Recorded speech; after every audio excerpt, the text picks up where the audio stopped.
Hello and welcome.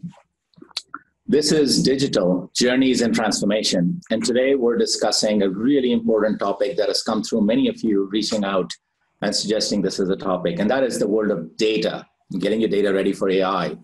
And as you think about these beautiful pictures and soothing and relaxing notions of a data lake, how do you contrast that with the realities of this mucky, expensive, stuck world of data swarms? And we're going to actually approach the topic. We'll go deep into it. We'll keep this very conversational. We'd love to hear back from you as well.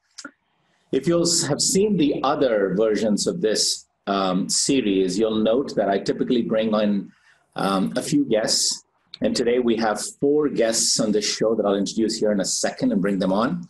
And you'll find, I think, that their perspectives will be as deep as they are varied. And that's on purpose because we're trying to bring in folks from different walks of life, from the investment community, from the operator community, from the business community, from the academic community, and from the service provider community. And so with that, let's get started.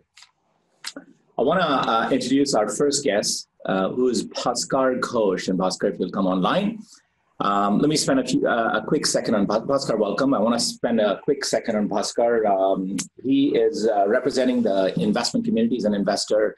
He's a venture investor at 8 VC. It's a firm that specializes in startups in the data and data-run business space.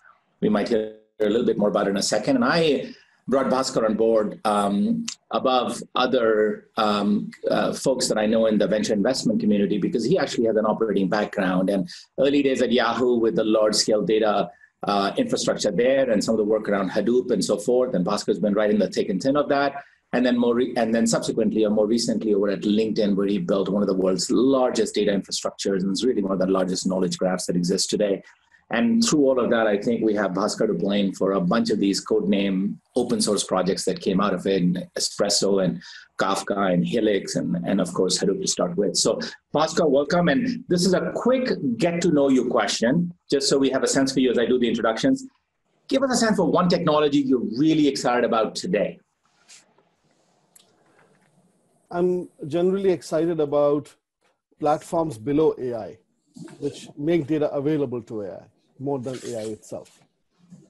Excellent, excellent. That's AI is a pretty misused and a very broadly kind of representative word out here, and it's good to be able to get into the detail. We'll come back and explore that with you shortly, Bhaskar. Let me just introduce our next guest, Tushar Shah. And Tushar, if you'll come online.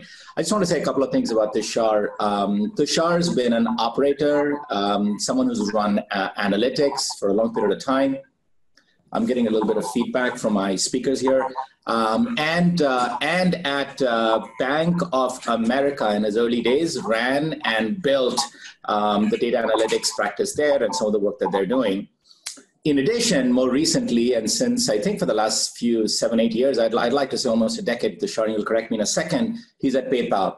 And I wanted to bring someone from a company, as we talk about data today, and you'll find very quickly that we think about companies that were born on and in data, and the companies that are born in, let's say, manufacturing, and their product is a laptop, and then data becomes something they do in addition. And PayPal is obviously one of those companies whose whole business is built on data, and I thought it'd be really, really interesting to have Tushar with us. Tushar, this is a get to know you question. What are some of the, what is one really large opportunity at PayPal around data and analytics? Yeah, so I think when we look at data analytics beyond the traditional risk and marketing and product capability, we also see within our footprint and the environment that's out there, the opportunity to really bring data and analytics to the compliance space, regulatory, investigations, global investigations, and overall criminal behavior. And so we're looking at continuing to leverage our capabilities across multiple spectrums. So we feel like in a very compliant world and trying to keep the world safe, trying to use our data to really better position ourselves and really help law enforcement across the globe really better understand what's happening. Ecosystem is also a great opportunity to leverage our data. Fantastic. Thank you, Tushar. We'll come back and explore data as it relates to compliance and the obligations that all of us hold in the community. My next guest is actually Barbara Stortz. And Barbara, if you'll come online, we'll get a chance to see you. I want to say Barbara has done a number of things in her life, but previous to her current role was actually at SAP. and co-architected the SAP's HANA platform. And for those of you that follow that business very closely, that was one of the first times, and at least for large enterprise resource planning systems, the world of offline and online data came together with the notion of in-memory. She left SAP and actually moved on to Microsoft, which is where she currently is. And at Microsoft, Barbara runs the data science practice and the team, both working on internal projects and then obviously working with clients to help them realize their aspirations with data. And so with that, Barbara, welcome. And here's a quick get to know you question. What is as you work across all of these things, what is the one project around data and data analytics that you're really proud of? Inside Microsoft, it's definitely what we have worked on financial forecasting. We have now great models, and we are projecting and forecasting Microsoft's revenue for 60 billion plus revenue. And we do this on a quarterly basis. And this is kind of an unbiased forecast that we add to the forecast that is coming from all the controllers and salespeople. But that was definitely a great thing to do. Wow, that's fantastic for a large public corporation like yours, $60 billion every quarter, standing up and making financial forecasts to Wall Street and other global markets around the world on the back of machine intelligence and data. We'll come back and explore that as well. And my fourth and final guest today is someone who's actually in our neck of the woods, and it's Amresh Thirdparty. And Amresh, if you'll come online. Amresh actually joined Genpact a few months ago, but more importantly, prior to that, has spent his career in analytics. He's an adjunct professor at the University of North Carolina in Charlotte. He started his career and built out, actually founded and led the consulting practice for analytics at Diamond Management Technology Partners, which, as you know, was subsequently acquired by PwC. And at PwC, he led their analytics consulting business prior to actually joining us. And I thought that he'd be able to provide a really interesting perspective in the work that he's done with clients and on projects. But before we go into any of that, Amresh, here's a quick get to know you question. What's the number one question you're getting when you talk to clients on data? How do you get organized and start driving value from it? Okay. All right. Fantastic. So that's it, folks. Those are our four guests today, and we'll just get started on the topic. I might just lay out three topic areas I want to focus on today. We'll take inputs as they're coming through. I have someone here that's helping me track social media and LinkedIn and other things. And if there's topics that come up, we'll try and put them in. I'll do a quick rapid fire just to get some impressions on the table. If you've seen any of the other ones that we've done in the series, you'll know what that's about. And so without further ado, we'll get started. There are three topics today. Number one is the whole area of data and the strategy for data in a corporation. We'll tackle that first. We will then move to the whole technology space around data and the noise that exists and how to sift through it. And we'll get some really good and interesting inputs there. And then we'll turn to the final question, the topic, which is the topic of talent and how do you get set up for success around talent. It's a big and a large issue for most folks I interact with. And so we'll spend some time on that. So there are the three things we've laid out. Let's just get started on the first one. And that is, how do we come up with a strategy for data? And I thought that as I look at the world of data, as I said earlier, I think about companies that are focused and built on data, and the companies that are built on a traditional business that are now incorporating and thinking through a strategy for data. And we'll think about that in those two halves. So for the first half, maybe I'll turn to you, Bhaskar, because obviously in the work you did at LinkedIn, that was a company and is a company that's built on data and knowledge graphs. So how did it come to be? What's your thoughts on a strategy for data? I think a strategy for data exists only in correlation to the business goals and the business model of the company. I mean, that's the bottom line. What you build for who and how you sell it has to ultimately top-down govern what data you need and why you need to build a lot of processes, people, and plumbing around it, right? So I would say that's the bottom line. Data does not exist separately from business. Going back to Yahoo or LinkedIn, both were amazingly data-aware companies. I mean, LinkedIn, just like Google, was an old-timer doing really, really deep stuff with data in the area of ads and search. LinkedIn, the graph itself saw some amazing work, and I think once the business model is defined around data, an enterprise goes through a set of transformations, a set of phases, in terms of how to make data more useful, how to make data democracy work inside the enterprise and make people and processes more data aware. And finally, how do you scale your business with data, and how do you scale data itself? LinkedIn, I would say we were really fortunate to go through all of those phases while I was there. Amazing experience. And we had to build a lot of plumbing, processes, DevOps, all around data. And of course, do really deep work around AI. Quick note about our firm 8VC, which is based on the idea of smart enterprises, which is around automating workflows in legacy enterprises and making data sources available and integration available so that you can build data network effects and data moats. So three things to take away in summary. One is the business model itself has to be driven by data. Second, you go through phases of data awareness and data usage in the enterprise. And third, you bring it down to hard tech in terms of scaling data out. Those would be three takeaways. Fantastic. I love what you said. I made a note of it here. I think data and thinking about it as a foundation, number one, thinking about democratizing data so it's available more broadly. And number three, dealing with the scale. We'll come back and explore that a little bit more. I think still staying on the same side of the conversation, Tushar, I'm going to turn to you. I mean, clearly, and you can tell us a little bit about PayPal, but you've got a business that's built on using data. And in that world, how do you, and I think the company you work for, thinks about data as a strategy? If you can give us a few thoughts. Yeah, so I think when we think about data as a strategy, it's a multi-purpose. You have to think about it in really three dimensions. One is how are you collecting the data? Do you actually have the right pipes built to collect the data that you need to ultimately manage and run your business? Two, do you actually have the governance and understanding of the stewardship and the ownership of the data? Who owns what data?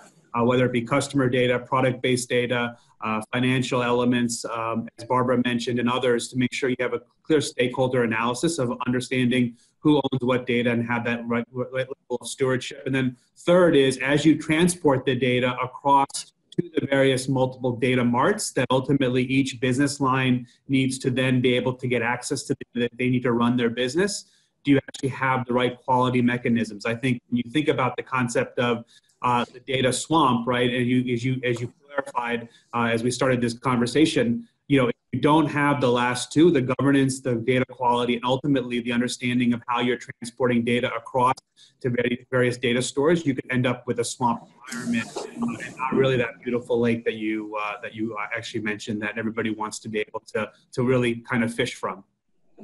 Well, I think that's very helpful. First off, thanks, Tushar. And I think you gave a little bit of your thinking away as well when you use the word data marts, because it appears that you've got it's able to, and I'm guessing here, but it sounds like you've got a large data lake, but you have actually function or business or group specific data marts as well. And we'll come back to that discussion about how do you centralize, how do you actually spread it out. We'll switch a little bit, and Barbara, I'm not trying to categorize the company one way or the other, so please just bear with me a little bit, because I think about Microsoft. I mean, your core business is software. And so then layering on top of that, you built a data strategy. And to the example you used earlier, you were actually predicting and forecasting the financials in the back of that. Tell us a little bit about that transformation and that journey within Microsoft to sort of get to that point. Absolutely. Thank you. So,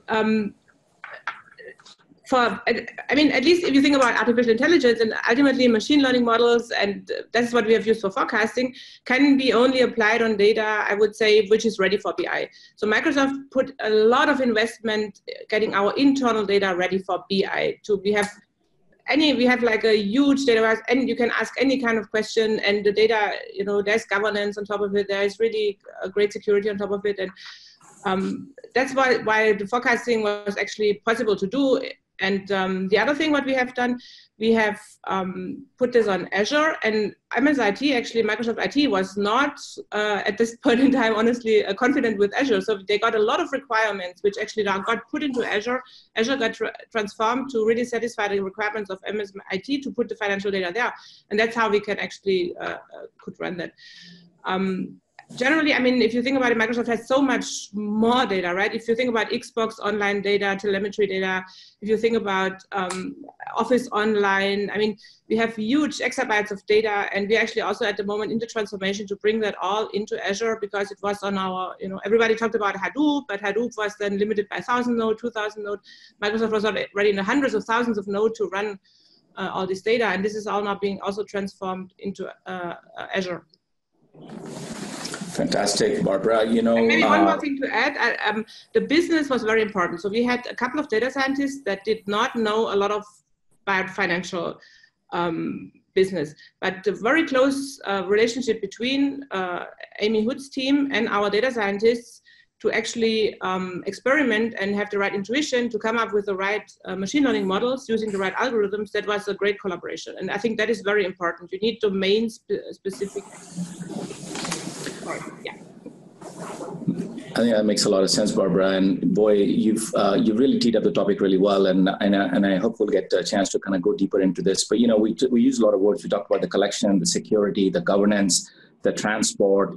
Amrish, I'm going to turn to you. I mean, as we sort of navigate through all of these different things that we have to pull together to make this happen, where do you start? What's step 1, step 2, step 3? Can you just lay out a kind of an approach that we can use as we think about? And by the way, we're on the side of the house that says, you know, these are traditional companies that are now building a foundation for data. Where do you get started? Yeah, I think Bhaskar started alluding to that. I think the way I think about it is starts with vision. What do you want to pick up? What do you want to do with data? I mean, do you want to be monetize the data and kind of make money out of it as a revenue stream? Do you want to optimize your financial forecast? Like that's kind of the first part is the vision. The second is value. What is the roadmap? I mean, very often what you normally would see is you have one use case. One use case is only that much interesting as you kind of go and talk about it. What is my roadmap of things that you need to lay out over a period of time? Like one of our clients, we went and said, here are the 72 use cases that add up to more than $100 million over the next 2 years. That gives a sense of purpose and a program over it. And then the third is what I said, depending on the first two, how do you organize, right? Do you want to make a hub and spoke model around it? Do you want to centralize everything and create a data science team? There are many ways of how you want to organize. So though that in that order, vision, value, and organization. You know, one of the things I wanted to point out is, as all four of you talked about it, and maybe it's just been my thinking process, I've thought about data as the company's data, but there is a significant amount of effort that needs to happen around bringing data from outside of the company and kind of incorporating that in your data strategy. Tushar, you know, you alluded to analytics and the work around, for instance, compliance and so forth. Can you share anything about that part of the discussion? Or and then Bhaskar, I'll go to you as well on the same topic. Yeah, sure. So, you know, obviously with our global footprint in operating in close to 192 countries, you know, as we think about data acquisition, it doesn't always happen from the actual customer entry, either through merchant websites or their usage of PayPal or the app. You know, as we think about our credit-based business, for example, in the small lending space, we clearly need to collect data from third parties, whether they be service bureaus in Australia or Germany or the like, to be able to really grow and understand who our customers are so that we can understand our financial position in which we're going to go ahead and offer them products and services. So we're constantly looking at third-party data acquisition. It's actually a group within my organization where we specifically work with the various lines of business to understand what they want to do, what they want to offer from a product perspective, and then we figure out from a third-party perspective, whether it be social media, whether it be bureau data. We believe that third-party data is critical to ultimately making the assessment. And as you think about compliance, a lot of times in the compliance space, there's not a feedback loop from the regulatory agencies, right? So as you determine potentially any money laundering or other types of SAR-related activity, there's no true feedback loop, right? So you don't actually know whether you truly have gotten a hit or not. And so through the work we've been doing with law enforcement, outside of regulatory agencies per se, but law enforcement, we've seen an ability to actually get better feedback loops from them because ultimately they see a value in the potential sharing of data back and forth. And so we're leveraging those type of relationships to allow for some level of a feedback loop. So we believe that fundamentally the use of not only the internal data you collect from your customer interactions or your merchants, but also you collect from the third-party perspective can be extremely valuable in managing your business, whether it be risk, compliance, or revenue generating. Excellent, excellent. Boy, you talk about financial compliance, and then actually, Barbara, you talked a little bit about reporting quarterly to the street. Trust has got to be the key thing in data, particularly as you bring data from outside the company. How critical is trust in your mind? How do you embrace it within Microsoft? Insights and learnings you've had in the journey on the way? I think trust is very important. And first of all, as I said before, we even start with AI processes, the data schema and how data comes into it, and has to be already ready. I mean, so that you can trust, because if ultimately the data is not, if you cannot really trust the data, then it's kind of shit in, shit out, right? So if you put data into your features and the features into your models, and what comes actually out, you can trust. So there has to be some kind of ways to audit that. There has to be some kind of, even if you might allow a lot of people to do self-service on your data in terms of data preparation, data stewardship, and these kind of things. And Fantastic. you need to kind of retrace all of these steps so people can trust that. The other thing is what we of course use in Azure, we have an Azure Trust Center, and to make sure, because another thing of trust is also GDPR, that actually our clients can trust us, and that we can guarantee that we follow all the rules. And if they use platform, I think all the big cloud vendors do that. If they use these platforms, that we follow all governance and all the rules, and they are legally compliant, that we are able to delete all the data again, and all of these kinds of things.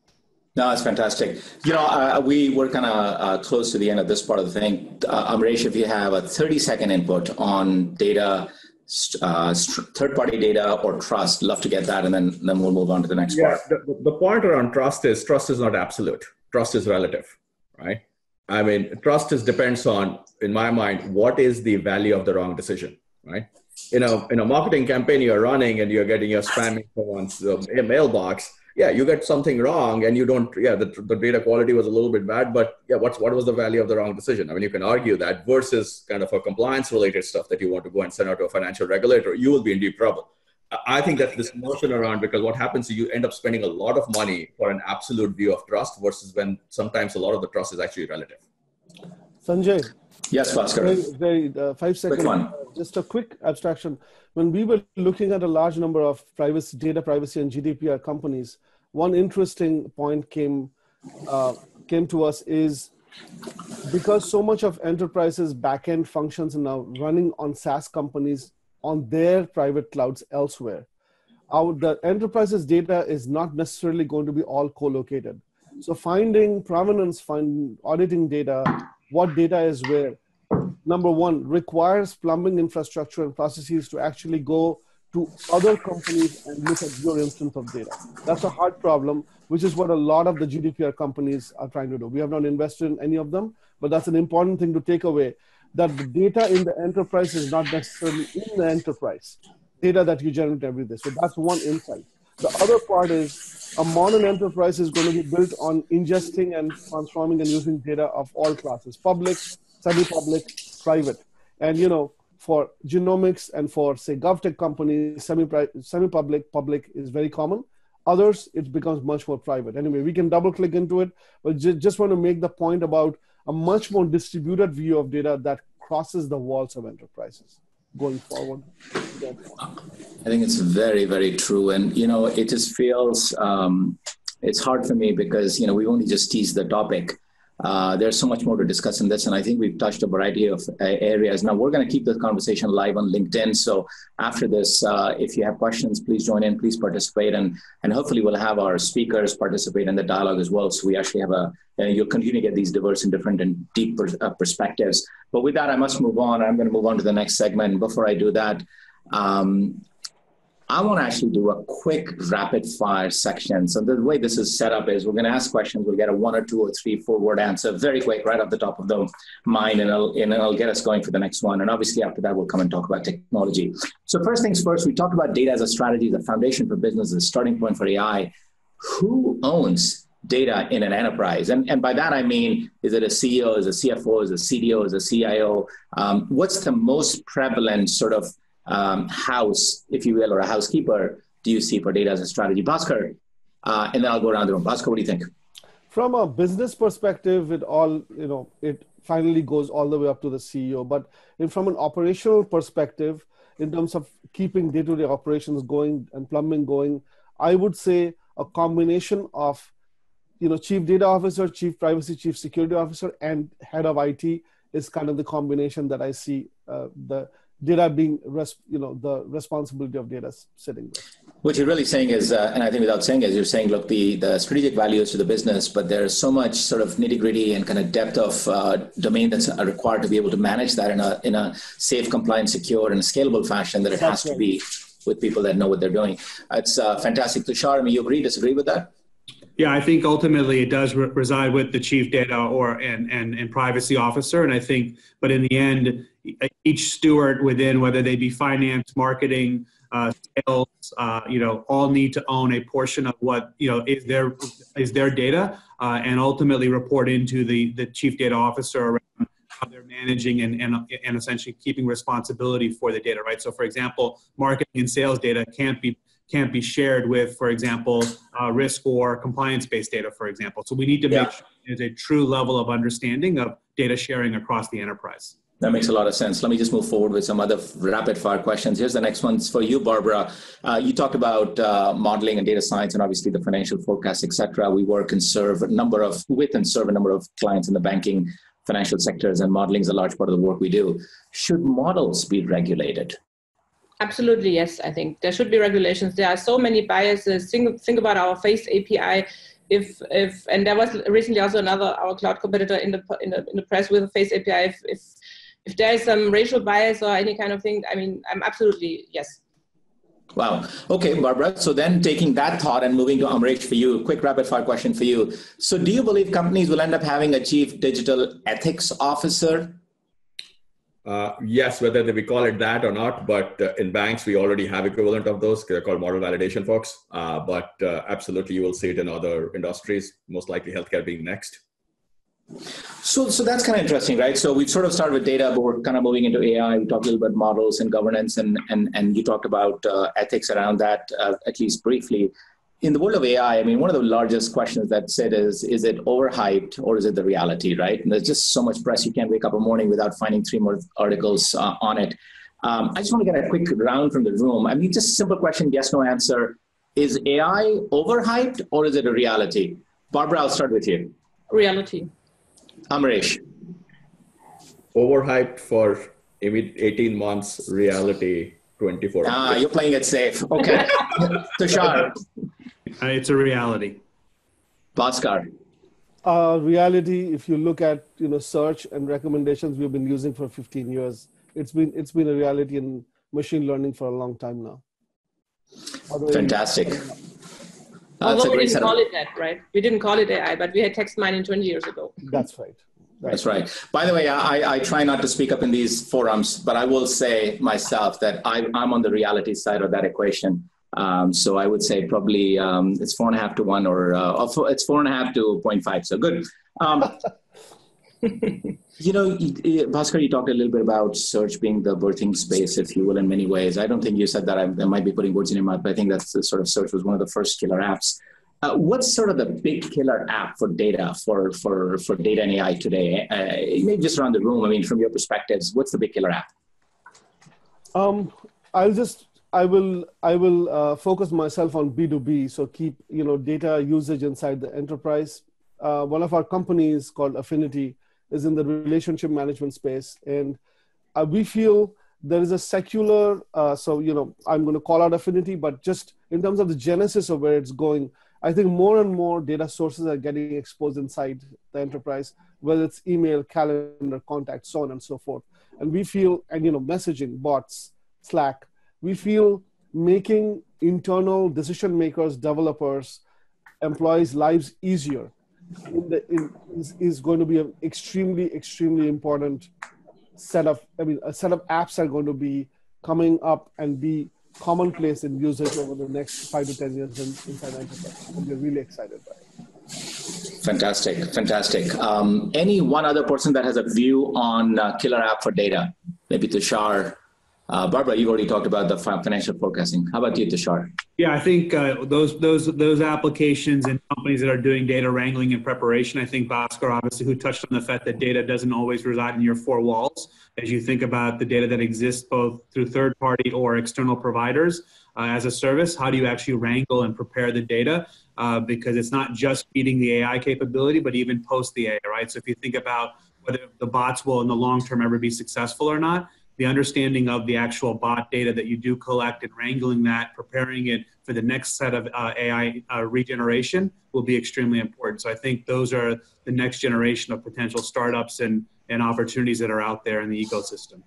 It's Tushar, it's amazing. As I was just getting my thoughts ready for this call, I spoke with three CEOs or CEOs of three startup companies that are all in the space of applying AI to data wrangling and data normalization. And so you're absolutely right. That's a hot topic. We'll pick the topic of technology in a minute.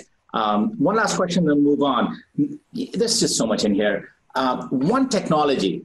Okay, it doesn't have to be a company name. It could be a company name, but it could be a class of technology. One technology you're really hot on. If you had to go invest today, where would you invest? Barbara, and then Amresh, Tushar, and finally Bhaskar. I'm going to hold your thought to the end, Bhaskar. You're a career investor, so you get to go last on this one. I mean, I didn't really think about investment. When I saw this question, I thought really about cloud. I mean, what is really the number one technology that makes all this possible? It's cloud, because I can put all my data there. I can have to compute. I get the compute to my data. I can have this on demand. I pay on demand as I go. I have to, don't have to care about any kind of governance or any kind of things anymore. It's all for free. Yeah. So cloud's great answer. Amresh. Yeah. AI and data wrangling. We just talked about it. Data wrangling. Awesome. Tushar.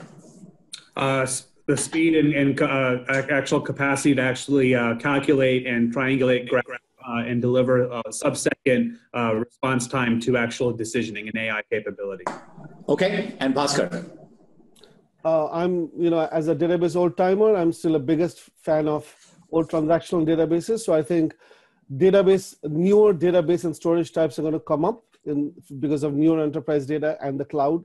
Huge fan of those things, and many companies will build. The other is the notion of DevOps around and AI. We feel it's extremely important to make operators and developers' life easier. So those two areas are. So let's pick that up. Thank you, Bhaskar. Let's pick that up. We're just going to jump into technology now. And I'll set this up in the following way. Look, there is a lot of noise around this. I mean, you've got tons of startups, and many of you are very close to them, investing, experimenting, trying, scaling, etc., as we are. And then you've got a bunch of open source that sits on one side of it, and you've got large corporations that are actually progressing their software solutions in the space. And you sort of have this, ecosystem that is just colliding and competing and compressing and re-evolving. In all of that world, I mean, for practical business people like me, I mean, how should I approach the world of technology? It's just chaotic. Can you lay out, Coach Bhaskar, one way to think about that? Actually, things are not as bad. One of the things we have noticed, things are much easier than Sanjay when you and I were building stuff. I mean, when I went to LinkedIn, there weren't 50 open source projects to choose from. So we had to go build some, a distributed document style database called Espresso. Incredibly difficult thing to build. Now, 99% of the companies can run their business without needing to build their own plumbing like Kafka or Espresso. Important thing to take away is there is a supermarket happening right now. There are all these open source projects and cloud services being offered by Amazon, Azure, and by Google. And there are reference architectures in place. You should be able to come up and use simple reference architectures to get your business off the ground. And again, as venture capitalists, we try to do this for our portfolio companies to say that, amidst all the confusion, you can use 7 out of the 20 pieces and get yourself off the ground. Next phase, you need to build plumbing as your business grows. I'll just leave it at that, given that it's my pet area. I don't want to take all the time, but happy to comment on another topic. Well, you bring a good point. I mean, we moved away from the days of just assembling bricks to now actually having a map, or you call it a reference framework, and knowing how to be able to put it in. But I'll push back a little bit on you, Bhaskar. We still haven't evolved to the point where you can sort of turn it into a superstore and basically buy the one thing that you need. And so it's sort of an evolution in the journey. And just to kind of bring up the other side of it, I don't know if one of you want to comment. Maybe Tushar, I'll pick up on you. I mean, is it really as smooth and simple as my dear friend and colleague Bhaskar is making it out to be? So I think the technology, so it may not be as crazy it is, but the technology evolves so quickly. So you cannot stand on the laurels of what your technology is built today. You're constantly having to look at the back end plumbing and making sure that as you think about the next business problem, do you have the right technology? Because the space is moving at just at a very rapid pace. And so we're seeing ourselves here at PayPal probably every 12 to 18 months, constantly looking at taking out parts of the data and back-end infrastructure to continue to drive our AI growth and our modeling capabilities. So, and that sort of brings up the question about these new toolkits and so forth that we use to, make our data secure and scalable and more importantly, trustable. And Barbara, go back to your comments about trust being such an important thing, particularly when you're releasing financial forecasts to the street. Any technologies you want to comment on that you've used that are particularly helpful or perhaps not around the whole explainability, the stability, the transformation of data? Yes, I think it also really depends. Is the data the secret sauce of your product, or are you kind of, working on your digital transformation feedback loop that you can easily start with a chatbot and you can, and you can use some tools for knowledge mining. There are the big cloud providers that come already with some, this is our Hadoop Spark layer. This is our, database layer. This is our maybe service layer where you can start with just, simple services to where you can use your, you don't need data scientists, just developers can program against REST APIs and you can get your first chatbot or anything like that started. If you okay. I don't want to go into all that. I think I'm pretty sure you can still go to Gartner, Forrest and all these analysts and ask them, where do I get started? What can I do? If you really have great data scientists, you can get started and read the latest papers. You go to TechCrunch, you go to Kaggle competitions, you read the blogs, send people to conferences. So, actually, we in Microsoft, we use a lot of open source, right? We are not afraid of that and we are embrace that. And, we use scikit-learn, we use Keras, we use TensorFlow ourselves for our models. We use... So that's fantastic, Barbara. Whatever you can think of, we use. That's perfect, Barbara. I'm gonna just move just to kind of keep this moving a little bit. Amrish, I'm gonna have you one last question for you. I'm gonna be very specific. Look, you've got clients that have already read the Gartner reports and been to the Forrester analysis of analytics, etc., and they're coming to you. What's the question in their mind, and how do you help them through it? Their main question, I think everyone realizes that whenever you make a choice in technology and data space, you are basically preparing for the debt of the future. You're taking on technology debt of future for 12 months from now, right? Their question is, how can I avoid what will last probably 2 years, 3 years, rather than 12 months? That's all the questions in terms of how they think about it. And fundamentally, the way you kind of go and talk about it, what Bhaskar also referred to, there are some reference architectures that kind of which are getting more established. The more you kind of stick to that, some of the large cloud platforms, architectures and others, the chances of them lasting is a little bit longer. But then they might not be always the best fit for what you're trying to do. Debt of the future, fantastic term. I know you've got a business built around helping clients think through that, but I thought that was a great summarization of some of the challenges post the understanding of the space. Folks, this is such an interesting conversation. We're sort of actually starting to push on time. I am going to move on to the third topic. Technology is a very large space. We're passionate about it. We'd love to continue the conversation. We'll do that on LinkedIn after the fact. So then I'm going to move on to a topic that all of you have alluded to, but we haven't really covered yet, and that is the world of talent. And the reality is that we have a large challenge there. Collectively, we do. I'd like to sort of, first off, get a sense of what is the definition of talent, because we hear data science, data engineering, data analytics, we hear all kinds of things. And so, Amrish, I know in speaking with you prior to this, you had a word that you used that I really stuck with me, and I'm not going to use it on your behalf, but talk a little bit about talent. And then from there, Bhaskar, I'd like to move to you because you exposed some really interesting ideas on how you're addressing the talent equation for some of the companies, I think, in your portfolio, but I'll let you talk about that. Amrish. Yeah, so when we think about talent, this is a whole, around the stack, you have to think about various types of talent, right? You have the data scientists, but at the fundamental level, it's the data scientists, it's people who understand the business, like Barbara talked about. But the most important talent, which I think is the biggest gap, is what we call bilinguals. People who understand both sides of the world and are able to talk to both of them, right? In Barbara's example, people who understand how do you run an ML modeling for forecasting model, but who also understand how the GL works. And that bringing that together, that's where magic happens. I just, when you first mentioned that to me, I just came to love the word bilinguals. I think it's the perfect depiction of what we're looking to do. Bhaskar, tell us a little bit about how you're addressing it for your companies. Let me make a slightly politically incorrect statement. I think data scientist is the more attractive and sexy term. What we find in actually building and running companies is there's almost a 70-30 or 80-20 rule. You generally don't need more than 20% AI and ML PhDs. It's the boring work of data plumbing, integration, cleansing, wrangling, the data engineering part, which turns out to be the heavy lifting needed. And there's a serious quick anecdote. A friend of mine who's running a beautiful data engineering company, startup, ran a query on LinkedIn Graph and LinkedIn Jobs.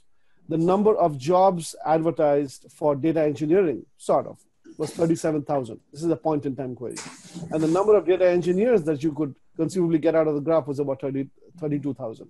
So there's a huge shortage of data plumbers, of bilinguals. That's a pretty serious problem. How are we addressing it? One is in working with campuses and CS departments. We encourage a lot of data systems, distributed systems, work and learning to start on campus, because we think of it as a generational problem. Second, as a Silicon Valley VC, it's a very tough job to scale it out here. We are expanding into other places, Canada massively, Austin massively. And I'll just stop at that. This is my favorite topic. Otherwise, I'll end up taking all your time. But it's a fantastic question. Tushar, you're right in the middle of it. You're delivering business critical performance today. If you don't have the talent, I don't want to say you come to a stop, but obviously you impair a lot of your capabilities. What's your view? How are you addressing the talent gap? Yeah, so I think one, we've actually even defined at PayPal the category of data science and data analytics as a category and actually ratio and a comp definition, because ultimately we see it in such a competitive marketplace. The other thing, because of our global footprint, we are going to, like Bhaskar said, other markets, right? So we obviously are able to tap into the China market based on our presence there. When we think about India as a location, it's really much more of an IT-based, engineering, environment. So we are actually having to look at, countries like Singapore, that ultimately are also starting off blockchain type of work, and we look to blockchain capability. So we start to look at markets and where we feel like the talent is best suited for what we want to get done. And, like you said, being in the Valley, it becomes very difficult to find talent. So you have to continue to look elsewhere. But I think we are seeing more and more universities, University of California at Irvine. Obviously, Berkeley just started a huge program around data science capabilities. And so we're looking for more of these universities and recent college hires to really help solidify our workforce, because of our size and scale, we feel like we have an added advantage of, students wanting to come here and work and really take their educational practices and apply them to real life examples. Yeah, it's remarkable. I think the one thing that I think is consistent in what both Bhaskar and Tushar, both of you said, is the geography focus. And we really seem to have a very acute problem, not just in Silicon Valley, but I would say in the United States around availability of talent. And a little bit of that is happening, I think the quote unquote not so popular comment in the way you phrased it, Bhaskar, is that all of the fun, kind of nice, glamorous kind of things that move to data science, right? And the perceived to be clunky, work is now in data engineering and data wrangling, to use the word that was previously used. Barbara, let me turn to you. And you lead a team of data science at Microsoft, so you're probably on one end of that spectrum. But yeah, who's doing all this work then? If data science is where everyone's headed, how do you get data prepared? To be honest, I think data scientist is too broad a grouping, right? A data scientist can be like, imagine a heart surgeon and compare a heart transplant surgeon with a dermatologist, right? Both are doctors.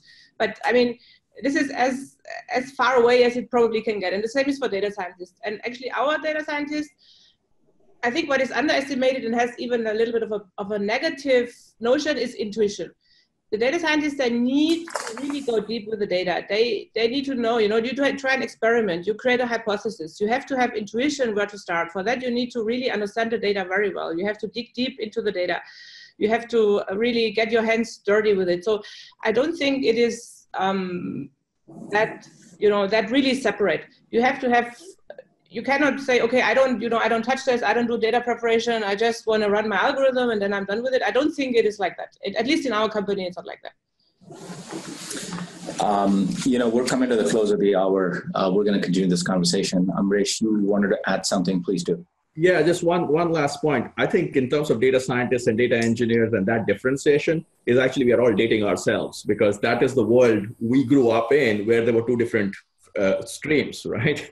The reality is the kids who are starting in college today is just one thing. It's like, yeah, they're all becoming doctors. And what Barbara set out is there are data scientists. One of the key important factors for data scientists is curiosity, right? And that's very hard to teach. So the good data scientists, the folks who are doing the modeling and everything, some of them are curious, some of them are not. But overall, it's becoming one large field rather than two multiple separate things that we grew up at. And maybe that's actually a good note for me to finish this conversation on, because 3 of the 4 of you, and potentially if we spoke a little longer, all 4 of you would go back to, I think someone said colleges and universities and courses, and Amrish, you ended up with this comment about what you're saying. What's the one takeaway around the education and the universities and the work that's happening there that you think can be changing the future of data and analytics? Any quick insights? I mean, Tushar, you do a lot of work with universities as well, and Bhaskar, I know you're regularly in that forum. Any quick thoughts? Yeah, we're seeing more and more universities wanting to team up with companies and actually, creating an internship type of program. So, for example, in Singapore, where I have a pretty large team, the government is actually subsidizing through governmental programs to PayPal, where we're actually taking a college graduate or someone in the master's program at a couple of the universities in Singapore. And the government is actually funding our ability to actually source those individuals and actually have them work on PayPal projects. So that's the level of commitment that some of these government agencies across the globe are making, especially in a country like Singapore, right, where they want to keep the talent in Singapore and not export it or have us export talent into Singapore. They're trying to grow their overall talent. Fantastic. From our sorry, go ahead. Yeah, no, go ahead, Bhaskar. From our side, we see programming and computer science as probably the biggest profession coming up. It's going to grow tenfold, and we stress 2 things. One is we still want departments, campuses to produce good computer science grads who may know a little bit of ML and a little bit of how to deploy on the cloud. But it's important to have really thorough computer science grounding. But we understand, given the size of enterprises and programming going on in the applications area, this is not going to be possible.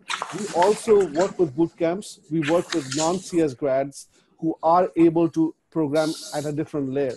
So we feel a much more methodical approach has to be taken in a multi-tiered way, where data-aware programmers have to exist in every tier, but some have to be CS grads, some don't have to be. So I think some amount of structuring is necessary, and it's coming up over the next 10, 15 years. Fantastic. Any other quick views, Barbara or Amrish? Otherwise, I have a thought on this. And when I work with the universities, and I work with a bunch there, it's about making sure not to confuse knowledge of tools with the hardware. Practice. 2 different things. Yeah, I think we have great relationships with universities, but I just want to mention one thing. We have also customers, and they were saying, oh, how do we get actually data scientists to Oklahoma, right? How do we get, everybody wants to live East Coast, West Coast, and they actually have created competitions and contests to find the people that are curious about numbers, that are good in math, and they could retrain them. And I think that is something that we should not underestimate, especially now that we work so long until we probably, 80 or whatever, and we are curious and we want to constantly relearn something. I think that's a good opportunity, and we see companies actually do that. I'll just say one quick thing about us as a company. Maybe we've been in this for a little bit, and I think one of the biggest learnings is actually in using the word bilinguals, which wasn't my original word, but we've taken a number of people from the process and domain of the kind of business work we do and cross-trained them. And I think that's been a highly rewarding program, not only because it's given us talent pools access that we didn't have, but actually talent pool that actually knows the subject matter itself. And so we love that. Folks, we're going to have to pull this to an end. This has been a fantastic conversation, one that we have to continue, and we'll drive this on LinkedIn.